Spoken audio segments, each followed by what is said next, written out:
গত 2 দিনে বাংলাদেশে দুটি গুরুত্বপূর্ণ ঘটনা ঘটেছে। এর ভিতরে একটি ঘটনা যেটা দেখলে আপনাদের মনে প্রশান্তি আসবে, আত্মা শান্তি পাবে।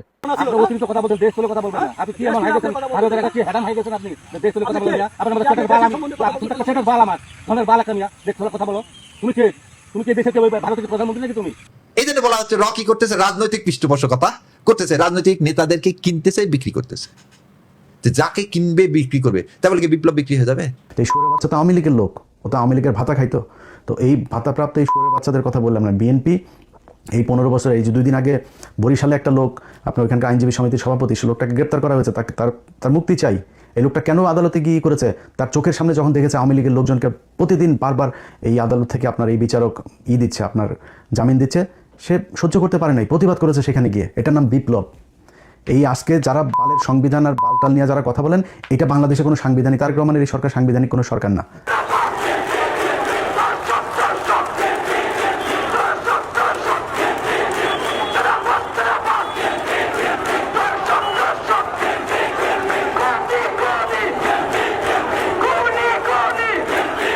যেই পথ ধরে স্বৈরাচার চলেছিল, একই পথ ধরে আপনারাও হাঁটছেন। স্বৈরাচারের যে পরিণতি অতীতে হয়েছে, আপনাদের পরিণতি ভিন্ন হবে না যদি এই পথ থেকে আপনারা ফিরে না আসেন। অচিরেই জামাত ইসলামের ছায়া মন্ত্রিসভা দৃশ্যপটে আসছে। জামাত মোটামুটি গুছিয়ে ফেলেছে। সখারা জায়গায় পড়লাম মির্জা ফখরুল, শুনেন। নৌকার যে কান্ডারি, যে মূল মাঝি, ও নৌকার সবগুলোকে ফেলে দিয়ে পালা চলে গেছে, ইন্ডিয়া চলে গেছে, ঠিক না? এখন আমাদের যারা এখানে নৌকা করতে না সারা বাংলাদেশে, তারা তো একটু অসহায় অবস্থায় আছে, যে আমাদের মূল লক্ষ্যে পালা গেছে, আমরা এখন কি করবো? তো সেই জায়গায় আমি আপনাদেরকে এইটুকু আশ্বাস দিতে পারি যে আপনাকে হতাশ হবেন না, ধানের শীষ আপনাদের পাশে আছে, আমরা আপনাদের পাশে আছি। আমরা বেঁচে থাকতে আপনাদের গায়ে কেউ ফুলের টোকাও দিতে পারবে না। আমরা দীর্ঘদিন একদলীয় শাসন দেখেছি, এখনো তার ধারাবাহিকতা চলছে। তখন বিএনপি জামাতকে খেলার মাঠের বাইরে রেখে একরকম ভাবে সংসদকে সাজানো হয়েছে, এখন আওয়ামী লীগ এবং বাম দলগুলোকে বাইরে রেখে আরেকভাবে সংসদকে চালানো হচ্ছে। নাসিরউদ্দিন পাটোয়ারি মহাবিপদে, কেন বিপদে, এটা জানার জন্য আমাদের হাসিনা পালানোর পরের একটা ঘটনা মনে করা দিতে হবে। আমরা সবাই জানি হাদিকে কেন হত্যা করা হয়েছে। কারণ খুব সিম্পল, হাদি ছিল বাংলাদেশের তরুণ সম্প্রদায়ের মধ্যে ভারতীয় আধিপত্যবাদের বিরুদ্ধে এক উজ্জ্বল তরুণ নক্ষত্র, এক উজ্জ্বল তরুণ নেতা। সে শুধু বয়ান তৈরি করতো না, ভালো অর্গানাইজার ছিল, সংগঠক ছিল, ভালো বক্তা, বলতে পারতো, ভালো ডিবেট করতে পারতো, কালচারাল অ্যাক্টিভিস্ট। বাংলাদেশে ভারতীয় আধিপত্যবাদের দুর্গ ভাঙে দেওয়ার জন্য যা যা দরকার ছিল, হাদি ছিল তার কমপ্লিট প্যাকেজ, পরিপূর্ণ প্যাকেজ। স্বরাষ্ট্রমন্ত্রী হয়তো এটা বিচার করবেন, অথবা আমরা ঢাকা স্বরাষ্ট্রমন্ত্রীকে ঘেরাও দিব। এটা আমরা বিচার নিয়ে ছাড়বো ইনশাআল্লাহ। দেশ কিন্তু একইভাবে চলতেছে, দেশের রাজনীতি সেই একই রকম চলতেছে, কোনো কিছু পরিবর্তন নাই, শুধু নামটা পরিবর্তন করেছে। বুঝলেন না এখনো? বুঝছেন? আসসালামু আলাইকুম। আজকের গুরুত্বপূর্ণ সংবাদে আপনাদের স্বাগতম। তো যারা এখন আমাদের চ্যানেলটি সাবস্ক্রাইব করেননি, চ্যানেলটি সাবস্ক্রাইব করে চ্যানেলটির পাশে থাকুন। বেশি কথা বলবো না, বেশি কথা না বলে চলে যাব আজকে ভিডিওর মূল পর্বে। গত 2 দিনে বাংলাদেশে দুটি গুরুত্বপূর্ণ ঘটনা ঘটেছে। এর ভিতরে একটি ঘটনা যেটা দেখলে আপনাদের মনে প্রশান্তি আসবে, আত্মা শান্তি পাবে।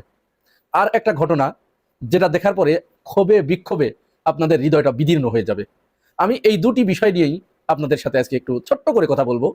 প্রথম কথা আসি, আগে যেটা আপনাদের হৃদয় বিদীর্ণ হয়ে যাবে, বিক্ষোভে আপনারা ফেটে পড়বেন, ঘৃণা উৎপাদিত হবে, সেই কথাটি আগে একটু আসি। তারপরে যেটা দেখলে আপনাদের মনে শান্তি আসবে সেইটা পরে ভিডিও সহ দেখাবো। নাসিরউদ্দিন পাটোয়ারি, সে তো প্রত্যেক শুক্রবারে এক এক জায়গায় গিয়ে জুমার নামাজ আদায় করে। এরই ধারাবাহিকতায় গত শুক্রবারে গিয়েছিল ঝিনাইদহে। ঝিনাইদহে সে জুমার নামাজ পড়ে যখন বের হচ্ছে, বের হবার পরপরই ইসলামী বিশ্ববিদ্যালয়ের ছাত্র দলের যিনি আহ্বায়ক, এই ব্যক্তির নেতৃত্বে যুব দলের আরো কতিপয় মাস্তান দেশীয় অস্ত্রশস্ত্র নিয়ে নাসিরউদ্দিন পাটোয়ারি এবং তার সঙ্গীদের উপরে হামলা চালায়, নির্মমভাবে হামলা চালায়, আক্রমণ করে। নাসিরউদ্দিন পাটোয়ারিকে কিল, ঘুষি, চর থাপ্পড় দেয় এবং তার অন্যান্য সঙ্গীদেরকে পিটিয়ে আহত করে এবং রক্তাক্ত করে। এখন কথা হচ্ছে, নাসিরউদ্দিন পাটোয়ারির উপরে এই আক্রমণটা কেন হচ্ছে? নাসিরউদ্দিন পাটোয়ারি কি কাউকে ডিম ছুঁড়ে মেরেছে? সে কি কারোর উপরে আঘাত করেছে, আক্রমণ করেছে? কোনো ব্যক্তি যতক্ষণ পর্যন্ত আপনাকে শারীরিকভাবে লাঞ্ছিত না করে, আক্রমণ না করে, আপনার উপরে ধারালো অস্ত্রশস্ত্র বা দেশীয় অস্ত্রশস্ত্র নিয়ে আক্রমণ করে না বসে, আপনি ততক্ষণ পর্যন্ত তাকে আক্রমণ করতে পারেন না। যদি আপনি সেটা করেন তাহলে আপনি সন্ত্রাস, আপনার সংজ্ঞা সরাসরি আপনি সন্ত্রাসের ভিতরে পড়ে যাবেন। তো এই নাসিরউদ্দিন পাটোয়ারি, সে তার কথার ভিতরে, তার কথার মাধ্যমে মাঝে মাঝে সীমা ছড়িয়ে যাচ্ছে, ঠিক আছে, সে তো তার মুখের মাধ্যমে বলছে, সে তো কাউকে শারীরিকভাবে লাঞ্ছিত করছে না। কাউকে ক্ষতিগ্রস্ত করছে না, কারো রক্তাক্ত করছে না, সে তার মুখ দিয়ে আক্রমণ করছে। তো আপনার কাছে যদি যুক্তি থাকে, আপনি তার থেকে আরো বেশি পরিমাণ যুক্তি নিয়ে আপনি তার উপরে ঝাঁপিয়ে পড়েন, মুখ দিয়ে ঝাঁপিয়ে পড়েন, 1000 বার আপনি তাকে যুক্তি দিয়ে আপনি তাকে পরাস্ত করার চেষ্টা করেন, কেউ তো বাধা দেবে না। যেমন এই যে রাশেদ খান, পোল্টিবাজ নেতা আর কি, ডিগবাজি, এই ছোট্ট কালকে ছেলেটা খুব রাজনীতিবিদ হয়ে গেছে এখন, একেবারে পুরা পোল্টিবাজ। মানে মুনাফেকের যে আলামত 4টা, এই 4টা আলামতই এই ছেলের ভিতরে আছে। পুরা মুনাফেক বললে আব্দুল্লাহ বিন উবাই যদি আপনারা কাউকে মনে করেন, এই ছেলেকে দেখে নিন। একটা সিটের লোভে, জাস্ট একটা সিটের লোভে, একটা এমপির লোভে নিজের দল গুছানো একটা দল, আহারে সেই দলটা ছেড়ে নুরুল হক নূরকে, ওই নুরুল হক নূরই কাজ করেছে, আর এই রাশেদও সেই একই কাজ করছে, করে বিএনপির কাছে, বিএনপির ছায়ার তলে লুঙ্গির নিচে ঢুকে গিয়ে সেখান থেকে একটা আসন বাগিয়ে নিয়েছে। তারপরে তো জনগণ লাথি দিয়ে তাড়িয়ে দিয়েছে। এই সমস্ত চরিত্রহীন ছেলেপেলেকে জনগণ ভোট দেয়, সে এখন নব্য বিএনপি হয়েছে। এখন আসলে আদতেও বিএনপি নাকি কোনো অধিকারী আছে আমাদের জানা নাই, পরিষ্কার তো করে না, গুপ্ত, 1 নাম্বার গুপ্ত।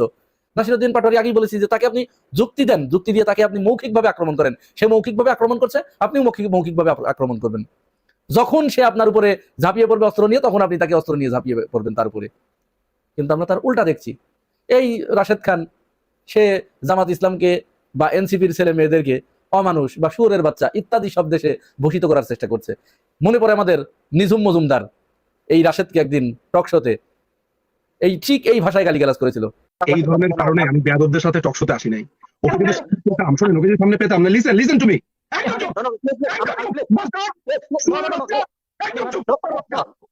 সেদিন রাশেদের চেহারা আমরা দেখেছিলাম, ঠিক একেবারে ওই যে পুষি বিড়াল আছে না, ওই পুষি বিড়ালের মতো শুকাইয়ে একেবারে ওই পিসপুস ম্যাও ম্যাও ম্যাও ম্যাও করতেছিল এই রাশেদ। সেই রাশেদ এখন অন্যদেরকে অমানুষ বলছে বা ওই পারের বাচ্চা বলছে। রাস্তা দিয়ে যে সময় শুয়োরের বাচ্চা হেঁটে যায় না, এদেরকে যদি আপনি মানুষের বাচ্চা হিসেবে দেখেন, আপনি ভুল দেখবেন। আজকে কতিপয় ব্যক্তি শুয়োরের বাচ্চার মতো রাজনীতি করছে। এই যে নাসিরউদ্দিন পাটোয়ারি, আমি একটি বক্তব্য দিয়েছিলাম, গাঁজা না খাইলে নাসিরউদ্দিন পাটোয়ারি হওয়া যায় না। আমার কাছে মনে হয় যে এই নাসিরউদ্দিন পাটোয়ারি কোনো মানুষের বাচ্চা হতে পারে না, কোনো মানুষের বাচ্চা তারেক রহমানকে নিয়ে এই ধরনের মন্তব্য করতে পারে না। যাই হোক, এই নাসিরউদ্দিন পাটোয়ারির উপরে এই আক্রমণ করার পরে নাসিরউদ্দিন পাটোয়ারি থানায় বসে থেকে ছাত্রদল, যুবদল এদের বিরুদ্ধে মামলা না নেওয়া পর্যন্ত সে থানা থেকে বের হয়নি, ঝিনাইদহ সদর থানায়। এখন এই মামলা করে যখন চলে এসেছে, তখন দেখুন আজকে ছাত্রদল, যুবদল এরা কি করেছে, দেখুন একটু আগে ভিডিওটা।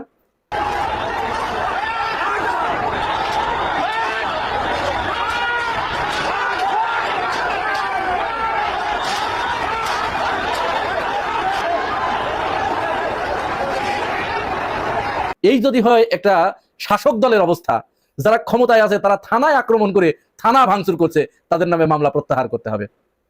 চিন্তা করুন কোন পর্যায়ে চলে গেছে। এদের দ্বারা এই দেশ কি আশা করতে পারে, এরা কি এই জাতিকে কি দেবে। মামলা হয়েছে, তারাও কিন্তু উল্টা নাসিরউদ্দিন পাটোয়ারি সহ এনসিপির 22 জনের নামে মামলা করেছে, তাহলে মিটে গেল। তারাও মামলা করেছে, হামলাটা তো তোমরা করেছো ভাই, হামলা তো এনসিপি করে নাই। এনসিপির উপরে তোমাদের হামলা কেন করতে হলো? এত হঠাৎ করে পেশি শক্তি বেড়ে গেল, এত গায়ের জোর বেড়ে গেল যে এনসিপির উপর হামলা করলে আবার তার উপরে মামলা করলে 22 জনের নামে। আচ্ছা, মামলা করেই শুধু ক্ষান্ত নয়, এই তাদের নামে যে মামলা হয়েছে এই মামলা প্রত্যাহার করার দাবি নিয়ে থানায় যে এইভাবে আক্রমণ করেছে, চিন্তা করতে পেরেছেন এই থানা এখন কাদের? থানা এখন বা তাদের বিএনপির। তাহলে এটা তো আগলে রাখা তাদের দায়িত্ব। তাহলে বেড়া যখন ক্ষেত খায়, রক্ষক যখন ভক্ষক হয়, তখন আর কিছু থাকে? এদেশের আইন শৃঙ্খলা আর থাকে? আইন শৃঙ্খলা কোন পর্যায়ে চলে গেছে এবার চিন্তা করেন। এই হলো বর্তমান ছাত্র দল এবং যুব দলের অবস্থা, বিএনপির অবস্থা। যাই হোক, এবার চলেন আমরা ওই যে চক্ষু শীতলকারী, অন্তরে প্রশান্তি দানকারী একটি ভিডিও দেখব। ভিডিওটার ছোট্ট একটু কথা আগে বলে নেই, তারপরে ভিডিও দেখে শেষ করে দেব। দহগ্রাম সীমান্তে বিএসএফ বিজিবিকে না জানিয়ে সেখানে জোর করে খুঁটি কাটতে এসেছিল সীমান্তের 150 গজের ভিতরে। আপনারা জানেন আন্তর্জাতিক সীমানা যে আইন আছে, এই আইন অনুযায়ী উভয় দেশ, পার্শ্ববর্তী সীমান্তবর্তী দেশগুলো তাদের নিজস্ব জমি থেকে 150 গজ জায়গা রেখে তার ভিতরে 150 গজের ভিতরে সীমানা চিহ্নিত করতে হয়। তাহলে 150 গজ 300 গজ জায়গা মাঝখানে পড়ে থাকে, ওইটা হচ্ছে 0 পয়েন্ট বলে। তো দুই দলই ফেলে রেখেছে, দুই দেশই। বিএসএফ বিজিবিকে না জানিয়ে গতকাল তারা এসেছিল চোরের মতো খুঁটি কাটতে। এই খবর পেয়েছে ভাই বিজিবি পাওয়ার পরে ছুটে গেছে। প্রথমত ছুটে যাওয়ার পরে তারা প্রথমে বাধা দিয়েছে, বলছে খুঁটি কাটতে দেবো না, খুঁটি তুলতে বাধ্য করেছে। বিএসএফ খুঁটি তুলতে বাধ্য হয়েছে। এই যে বাধ্য যে করেছে, বিজিবির শব্দ চয়ন দেখুন, মানে এখানে ওই যে বিএসএফ কি কোনো থোড়াই কেয়ার, নো থোড়াই কেয়ার, ডোন্ট কেয়ার, কোনো থোড়াই কেয়ার করা নাই। দেখুন কি ভাষায় তাকে শাসিয়েছে। এর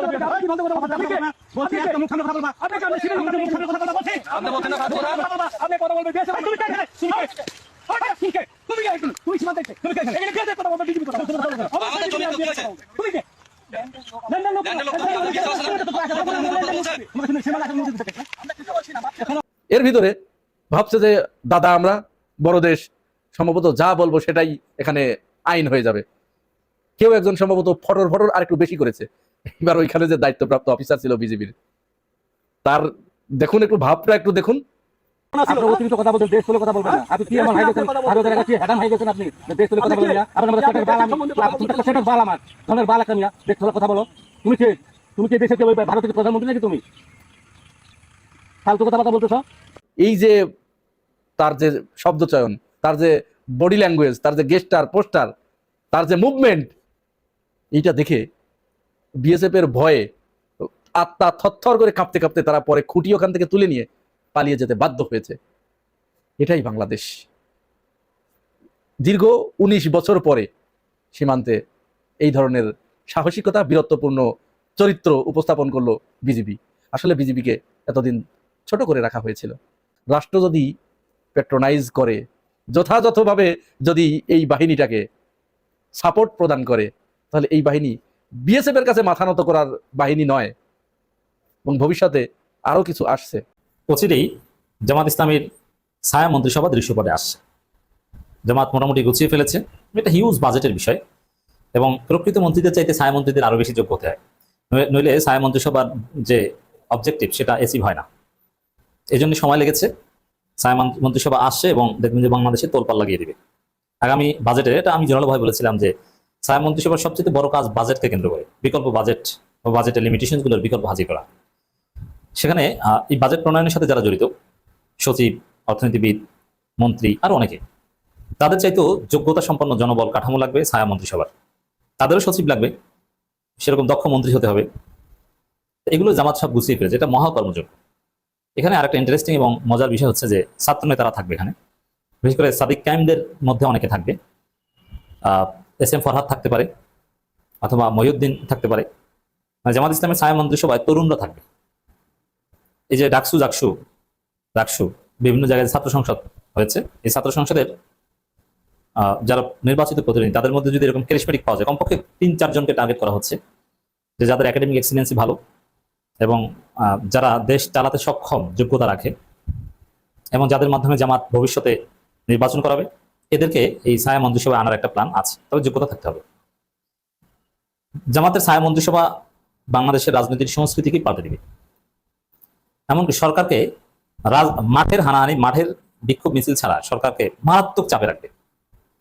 ছায়া মন্ত্রিসভা দিয়ে অনেক কিছু হবে। প্রথম কথা হচ্ছে সরকারের উপর কঠিন চাপ পড়বে। জনগণ খুব সহজে যৌক্তিকভাবে সরকারকে গালি দিতে পারবে, এবং সরকারও মাথা দিয়ে পেশি শক্তি দিয়ে আর ঠেলতে পারবে না। কারণ ছায়া মন্ত্রিসভা বিকল্প দেখিয়ে দিবে। তো ওই বিকল্পের মধ্যে কোনটা ভালো কোনটা খারাপ, এটা তো সরকারকে ব্রেন দিয়ে মোকাবেলা করতে হবে। তা রাজনীতিতে ব্রেনের খেলা শুরু করছে জামাত। কয়েকদিনের মধ্যেই দেখবেন ছায়া মন্ত্রিসভা এসে গেছে। তারপরে আর জামাতের লোকজনেরও যোগ্যতার প্রমাণ দিতে হবে। যা এতদিন জামাত নেতারা কিন্তু প্রচন্ড অযোগ্য। কেন অযোগ্য এটা নিয়ে অনেক আলোচনা করেছি। তারা ভালো বক্তব্য দিতে পারে না, ভালো দার্স দিতে পারে না, কোনো একটা বিষয়ভিত্তিক লেকচার দিতে পারে না। কেন পারে না? তারা পড়াশোনা করে না, পড়াশোনা করতে পারে না। করে না তা না, করতে পারে না। কেন পারে না? এক একজন নেতার যে কাজ, সে পড়াশোনা করবে তো দূর কি বাত, সে তো স্ত্রী সন্তানকে সময় দিতে পারে না, সে তো নিজের জন্য রিক্রিয়েশনের জন্য কিছু করতে পারে না, শুধু কাজ আর কাজ। সে কখন পড়াশোনা করবে, কখন গবেষণা করবে, পারে না। তো এই জন্য ডিসেন্ট্রালাইজেশন অফ পাওয়ার দরকার। জামাত এখন বড় দল হয়েছে, অনেক নেতা থাকবে। এক একজন নেতা নির্দিষ্ট কিছু দায়িত্ব পালন করবে, বাকি সময় সে পড়াশোনা করবে, সে বক্তব্য প্র্যাকটিস করবে। অথচ বক্তব্য প্র্যাকটিস করার সময় পায় জামাতের নেতারা? যারা জামাতের সাংগঠনিকভাবে বড় বড় পদে থাকেন তারা সময় পায় না। হয়তো অনেকে এমপি হয়েছেন যাদের বড় পদ নাই, তারা পান। যেমন মুফতি আমির হামজা চাইলে প্রচুর পড়াশোনা করতে পারেন এবং করেন। কেন? তার সাংগঠনিকভাবে ওই রকম মারাত্মক কাজ নাই, তার কাজ বেসিক্যালি এমপি হিসাবে। আর অনেকে আছেন, যে মঞ্জুল ইসলাম রাহাত, আর অনেকে আছে যাদের মূল কাজ হচ্ছে এমপিত্ব করা, সাংগঠনিক কাজ খুব লিমিটেড। তো দর্শক, এই জায়গায় জামাতের নেতৃবৃন্দ যারা এতদিন শুধু সাংগঠনিক কাজ করতেন, এখন আপনাকে পড়াশোনা করতে হবে। ছায়া মন্ত্রিসভা হিসেবে আপনার পাণ্ডিত্য, হ্যাঁ আপনার সচিব থাকবে, আপনার গবেষক টিম থাকবে, আমরা জানি, কিন্তু সেটাকে অর্গানাইজ করার মতো ক্যাপাসিটি আপনার কতটুকু আছে? আপনার সচিব, গবেষক টিম সবাই মিলে আপনাকে ফাইল তৈরি করে দিল, কথাটা তো আপনাকে বলতে হবে, বিকল্প পলিসি তো আপনাকে হাজির করতে হবে। তো এখন আপনি বুঝবেন যে কত ধানে কত চাল। আপনাকে একটা জামাতের রাজনীতিতে কোয়ালিটি চর্চা হবে এবং পুরো বাংলাদেশের রাজনীতিতে কোয়ালিটি চর্চা হবে। এমনকি জামাতের বিকল্প হাজির করতে বিএনপির এমপিদেরও এখন প্রচুর পড়াশোনা করতে হবে, স্টাডি করতে হবে। এবং জামাতের সবচেয়ে বড় উপকার হবে যে জামাতের নির্বাচনী প্রচারণা এই ছায়া মন্ত্রিসভা গঠনের পর থেকে শুরু হয়ে যাবে। যে বিএনপি ভালো না, তারা এটা পারে না, আমরা ভালো, আমরা পারি, এই যে দেখেন আমরা আসলে এটা করতাম, এটি নির্বাচনী প্রচারণা। ছায়া মন্ত্রিসভা এটা একটা ইলেকশন ক্যাম্পেইন, এটা হচ্ছে শীঘ্রই এটা আসছে। এবং সবচেয়ে চমক থাকবে তরুণদের, এখানে তরুণ থাকবে, বয়স্ক থাকবে, টেকনোক্র্যাট, এমপি থাকবে, যারা এমপি হতে পারেনি এরা থাকবে। ছায়া মন্ত্রিসভার সদস্য হলে এমপি হতে হবে এটা জরুরি না, কারণ এটা কার্যত কোনো আইনি ভিত্তি বা ওরকম কিছু না, এটা জাস্ট একটা রাজনৈতিক কালচার বা বিকল্প। অতএব এটা রাষ্ট্রীয় কোনো সুযোগ সুবিধার বিষয় না। তবে যে দল এই ছায়া মন্ত্রিসভা করবে তাদের হিউজ বাজেটের বিষয়, কোটি কোটি টাকা বাজেট লাগবে। ছায়া মন্ত্রিসভা চালাতে জামাতের হিউজ বাজেট লাগবে, জাস্ট গবেষণা। আর এখন যদি জামাত এখানে কৃপণতা করে, যেমন জামাতের আরেকটা দুর্বলতা বলি, ছায়া মন্ত্রিসভা গঠনের আমাদের এই আলোচনা জামাতের হাইকমান্ডের কাছে মুহূর্তের মধ্যেই যায়। আপনি যদি এখানে কৃপণতা করেন আপনি ব্যর্থ হবেন। ছায়া মন্ত্রিসভা গঠনের আগে আপনাকে মনে রাখতে হবে আপনি যে রিসার্চ টিম, আপনার যে সচিব থাকবে, সে যে নামেই আপনি রাখেন না কেন, প্রত্যেকটা মন্ত্রণালয়ের একটা গবেষক টিম থাকবে, যারা বিকল্প পলিসি মানে পলিসি স্ট্র্যাটেজিস্ট থাকবে, পলিসি মেকার থাকবে, যারা বিকল্প পলিসি প্রেসক্রাইব করবে, প্রেজেন্ট করবে। কাদেরকে আপনি নিয়োগ দেবেন? আপনি যদি অল্প টাকা নিয়োগ দেন আপনি ফেল করবেন, আপনার ছায়া মন্ত্রিসভা একটা হাস্যরসে পরিণত হবে। মহিলাদের পেটিকোটের সাথে তুলনা করবে মানুষ। যেমন আপনি গবেষক পদে, জামাতের যে ত্রুটিটা আছে আমি জেনে বলছি, জামাতের 2-1টা গবেষণা প্রতিষ্ঠান আছে যেখানে 25,000-30,000 টাকা দিয়ে একজন গবেষক নিয়োগ দেয়। আর ভাই 25,000-30,000 টাকার বেশি তো আমাদের ড্রাইভারের বেতন। আমার ড্রাইভারি করে যদি সে 27,000 টাকা বেতন পায়, আপনার প্রতিষ্ঠানে গবেষক হিসাবে সে 25-30,000 টাকা বেতনে চাকরি করবে কেন? কানা করে চাকরি, যাদের অন্য কোনো উপায় নাই, কোথাও চাকরি টাকরি পায় না, যারা ফার্স্ট ক্লাস বা ভালো মানে কোনো গবেষক নয়, কোনো রকম একটু চালিয়ে দিলেই হয়, যাতে কোয়ালিটি ইনশিওর হয় না। কিন্তু আপনাকে নিতে হবে কাদেরকে? যাদের যোগ্যতা আছে, এবং যার যোগ্যতা আছে সে এখানে 1 লাখ টাকা 1.5 লাখ টাকা বেতনের কম আসবে না। বাংলাদেশের ভালো কোনো বিশ্ববিদ্যালয়ে 70,000-80,000 টাকা নিচে লেকচারার হিসেবেও নিয়োগ দেয় না। তা আপনি সেখানে আপনার প্রতিষ্ঠানের গবেষক হিসাবে একজনকে 26,000 টাকা বেতনে আপনি নিয়োগ দিচ্ছেন, মানে স্যাশ্রামিতে একটা লিমিট থাকা দরকার। তো এইসব গবেষক, রিসার্চ অ্যাসিস্ট্যান্ট বা এই ধরনের বিভিন্ন পদে যারা এই পলিসি স্ট্র্যাটেজির সাথে জড়িত থাকবে, এদেরকে কমপক্ষে 70-80,000 টাকা বেতন হতে হবে স্টার্টিং স্যালারি। এবং বিশেষ কোনো পরামর্শ, অর্থনীতি, ফরেন পলিসি এগুলোতে থাকবে, কাজ করবে, কেউ সাংগঠনিক দায়িত্ব হিসেবে কাজ করবে। কিন্তু যাদেরকে নিয়োগ দিতে হবে প্রফেশনালি, কাউকে আপনি 3 লাখ টাকা, 2.5 লাখ টাকা, 2 লাখ টাকা বেতন নিয়োগ দিতে হবে। সাবেক তত্ত্বাবধায়ক সরকার উপদেষ্টা এরকম কাউকে নিয়োগ দিতে হবে। বিশ্ববিদ্যালয় অবসরপ্রাপ্ত ভিসি, কোনো বিদেশি বিশ্ববিদ্যালয়ের প্রফেসর, এরকম কাউকে আপনাকে নিয়োগ দিতে হবে, যাকে মিনিমাম আপনাকে ওই 2-2.5 লাখ, 3 লাখ, 4 লাখ টাকা বেতন দিতে হবে। অতএব এই ধরনের মানসিকতা রাখেন, বাংলাদেশে পুরো বাংলাদেশকে আপনার বদলে দিতে পারবেন। তবে সুখবর হচ্ছে খুব শীঘ্রই অচিরেই বাংলাদেশ ছায়া মন্ত্রিসভা আসছে এবং এটা তাক লাগিয়ে দিবে রাজনীতিতে, এবং ছাত্র নেতারা সেখানে থাকছে। ইন্ডিয়া চলে গেছে, ঠিক না? এখন আমাদের যারা এখানে নৌকা ভরতে না সারা বাংলাদেশে, তারা থেকে অসহায় অবস্থায় আছে, যে আমাদের মূল লক্ষ্যে পলাই গেছে, আমরা এখন কি করবো? তো সেই জায়গায় আমি আপনাদেরকে এইটুকু আশ্বাস দিতে পারি যে আপনাকে হতাশ হবেন না, ধানের শীষ আপনাদের পাশে আছে, আমরা আপনাদের পাশে আছি। আমরা বেঁচে থাকতে আপনাদের গায়ে কেউ ফুলের টোকাও দিতে পারবে না। শুনেছেন, এই পাটের উপর হামলা হয়েছে ঝিনাইদহে, নামাজ পড়ে আসছে সেই সময় হামলা, প্রথমে ডিম ছুরিছে, তারপরে বেসবল ব্যাট নিয়ে হামলা।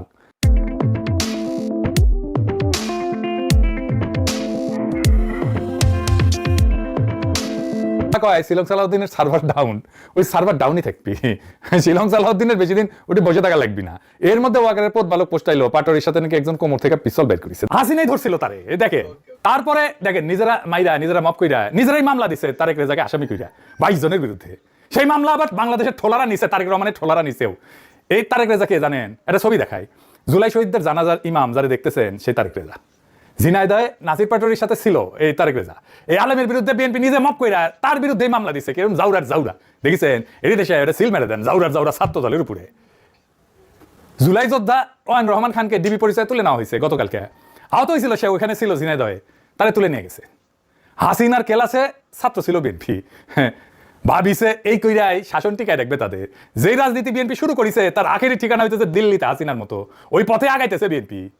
এই যে বিএনপির হেডোম এত, এরাই তো 28 অক্টোবর প্রাণ ভয়ে পল্টনে দাঁড়াইতে পারে নাই, তার দলের নেতাই স্বীকার করেছে, মির্জা আব্বাস নিজে স্বীকার করেছে। দেখেছেন, খালেদা জিয়ার বাড়ির সামনে থেকে বালুর ট্রাক সরাইতে পারে নাই, মির্জা ফখরুলকে মাইরা শার্ট খুলে ফেলেছিল আওয়ামী লীগ রাঙ্গুনিয়াতে, আমির খুশু তো কাইন্ডা দিতেছিল, এখন এই মির্জা ফখরুল প্রেসিডেন্ট হতে যেতেছে। এই সে ভিডিওটা দেখান। বিএনপি বুঝতেই পারতেছে না ক্ষমতা চিরস্থায়ী না। আওয়ামী লীগ বিএনপির চাইতে 100 গুণ পাওয়ারফুল ছিল। মাস্তানিতে ওরা মাস্টার আওয়ামী লীগ, তাও বাংলাদেশের তরুণ সমাজ ওদের বিএনপি উড়ে যাবে একেবারে, রেডি হওয়ার টাইম পাবে না। খালেদা জিয়ার জানা যায় নজরুল ইসলাম খান হাসিনাকে উদ্দেশ্য করে কইছিল খাবার শেষ করে যাইতে পারে নাই, খাবার বাড়া হয়েছে খাইতে পারে নাই। বিএনপির কপালেও মনে হইতেছে লজ্জাজনক পরিণতি আসতে যাইতেছে। বাংলাদেশ শাসন করা খুব সহজ কাজ না, খুবই কঠিন কাজ। 3 মাসে বেড়াচারা হয়ে গেছে। 5 বছর শান্তি মতো যদি টার্ম শেষ করতে পারে বিএনপি, এটাই বিএনপি বড় অ্যাচিভমেন্ট হইতে পারে। কিন্তু বিএনপির ইচ্ছা হয়েছে গোষ্ঠী শুদ্ধ আওয়ামী লীগের মতো গোয়া মারা খাবি। যা মারা খা, পরে আবার কইেন না যে আগে সাবধান করি নাই। সাবধান করে গেলাম, বাংলাদেশের জনগণ হ্যাডম পিছন দিয়ে হান্দায় দেবে। ওই দিনের কথা চিন্তা করে এখন সংযত হন, নয়তো কপালে খুবই খারাপই আছে। ইনকিলাব জিন্দাবাদ। এতক্ষণ গুরুত্ব সহকারে ভিডিওটি দেখার জন্য ধন্যবাদ।